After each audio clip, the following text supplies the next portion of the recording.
Good morning, everyone. So, this is the sixth lecture of chapter number 2, partnership. Okay. Here we are discussing the merits of partnership. इससे पहले हमने 5 videos बना चुके हैं already, तो better है कि आप और वो 5 वीडियोस देखें, फिर उसके बाद ये 6 नंबर वाला वीडियो अगर हम लोग चेकआउट करेंगे तो it will be very much helpful. So आज के इस वीडियो में हम लोग डिस्कस करने वाले हैं merits and demerits of partnership. तो पार्टनरशिप के मेरिट एंड डीमेरिट्स होते क्या हैं.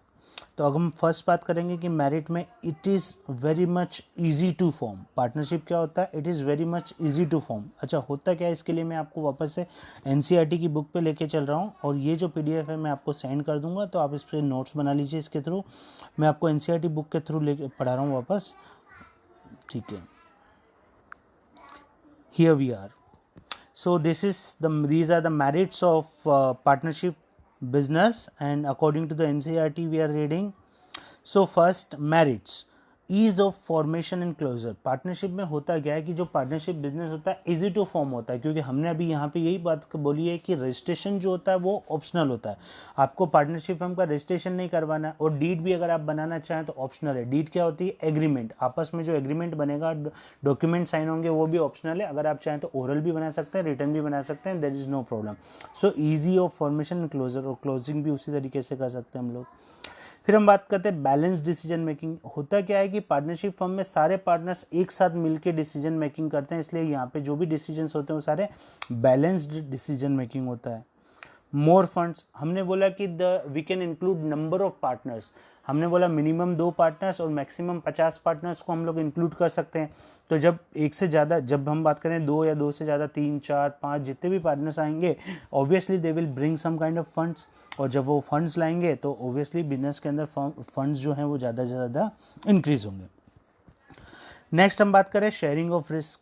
अच्छा, शेयरिंग ऑफ रिस्क में हम क्या बात करेंगे? जितने भी पार्टनर्स हैं वो सारे मिल के एक साथ रिस्क को शेयर करते हैं. मतलब कोई भी एक इंडिविजुअल पार्टनर उस रिस्क को शेयर नहीं करेगा. सीक्रेसी. पार्टनरशिप फर्म में सीक्रेसी बनी रहती है, क्योंकि जो पार्टनर्स होते हैं वो आपस में एक दूसरे का कोऑर्डिनेशन, म्यूचुअल अंडरस्टैंडिंग होती है, इसलिए सारी इन्फॉर्मेशन क्या होती है? सिक्योर्ड होती है. अब हम बात करेंगे लिमिटेशंस की. पार्टनरशिप फर्म के हमने अभी फीचर्स पढ़े, फिर मेरिट्स पढ़ी. अब हम बात करेंगे पार्टनरशिप फर्म की लिमिटेशंस क्या होती है. पार्टनरशिप फर्म में फर्स्ट लिमिटेशंस आती है अनलिमिटेड लाइबिलिटी, कि ये जो पार्टनरशिप फर्म होती है इनमें जो लाइबिलिटी ऑफ द पार्टनर्स होती है वो अनलिमिटेड होती है. जैसे मैंने आपको पहले भी बताया कि जब भी अगर 5, फॉर एग्जांपल 5 पार्टनर्स हैं और 5 पार्टनर्स ने मार्केट से कहीं से लोन लिया है बिजनेस में और बिजनेस स्टार्ट किया, और फिर मान लो ये बिजनेस नहीं चला, इन दैट केस क्या करना पड़ेगा? बिजनेस वाइंड अप, बिजनेस बंद करना पड़ेगा. और जब बिजनेस बंद होगा उस केस में होगा क्या कि थर्ड पार्टी जो बाहर के बैंक है या किसी भी पर्टिकुलर पर्सन का जो रीपेमेंट करना है, तो यहाँ पे पार्टनर्स को अपनी पर्सनल एसेट सेल करके भी उसका पेमेंट करना पड़ेगा. That's why here we are telling this is unlimited liability, है ना. तो यहाँ पे उनको कोई ग्रांट नहीं मिलेगी कि नहीं अब वो नहीं पे करेंगे. They must be paying, they have to pay. Limited resources. अच्छा, लिमिटेड रिसोर्सेज का भी एक ऑप्शन है कि यहाँ पे होता क्या है कि मैक्सिमम लिमिट हमने क्या की? 50. बट अगर मैं कंपनी फॉर्म की बात करूँ तो कंपनी फॉर्म में अनलिमिटेड मेंबर्स हो सकते हैं, इसीलिए कंपनी में ज़्यादा फंड्स आप क्लियर रिसोर्सेज ब्रिंग कर सकते हैं, बट पार्टनरशिप के केस में नहीं पॉसिबल है. Possibility of conflicts. ऑब्वियसली जहाँ 2 से ज़्यादा लोग होंगे तो ऑब्वियसली पॉसिबिलिटी ऑफ कॉन्फ्लिक्ट तो होगा ही होगा. हमने पहले भी बात की है कि जब भी पार्टनरशिप फर्म में 5 मेंबर्स, 10 मेंबर, 50 पार्टनर्स, ये जितने भी पार्टनर्स, जैसे जैसे पार्टनर्स इंक्रीज होंगे वैसे वैसे कॉन्फ्लिक्ट होने के चांसेस ज़्यादा रहेंगे, क्योंकि हर एक पर्सन का ओपिनियन, हर एक पर्सन का डिसीजन मेकिंग सब डिफरेंट होता है. इसकी वजह से पॉसिबिलिटी ऑफ कॉन्फ्लिक्ट रहती है.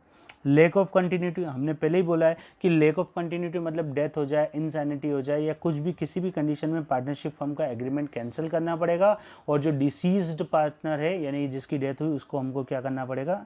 उसके नॉमिनी को पेमेंट करके पार्टनरशिप फर्म को ख़त्म करना पड़ेगा.